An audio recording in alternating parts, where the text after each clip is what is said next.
TRP game ઝોનની દુર્ઘટનામાં જવાબદાર અધિકારીઓ સામે પગલાં લેવા તેમજ પ્રજાના પૈસાનો પગાર લેતા પદાધિકારીઓની પણ જવાબદારી ફિક્સ કરી ફાયર એનઓસી મુદ્દે એસઓપી બહાર પાડી તે અનુરૂપ કાર્યવાહી કરવા અને આડેધડ થતી સીલિંગની કામગીરી બંધ કરવા સહિતની રજૂઆત સાથે આમ આદમી પાર્ટીના સેંકડો કાર્યકરોએ આજે કોર્પોરેશન કચેરી ખાતે ઘસી જઈ નારેબાજી અને બેનરો સાથે રોડ ઉપર ચક્કાજામ કરતા પોલીસે અનેક અગ્રણીઓ અને કાર્યકરોની ટીંગાટોળી કરી અટકાયત કરી હતી।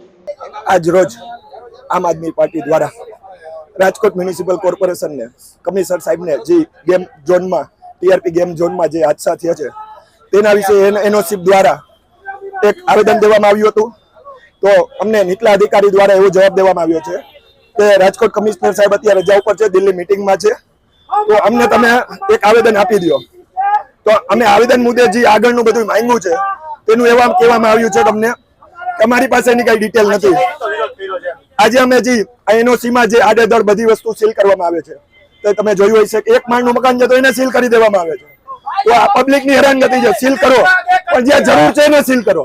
અમે એક તો તમને ખબર હોય કે જે રાજકોટમાં જે અધિકારીઓ વિશે કાંઈ પણ આગળની પ્રોસિજર અથવા કાંઈ પણ પ્રવાહી કરવામાં આવી નથી તેના વિશે આમ આદમી પાર્ટી દ્વારા રાજકોટ કોર્પોરેશન ચોકમાં વિરોધ કરવામાં આવ્યો છે। ઇમરાનભાઈ કામદાર।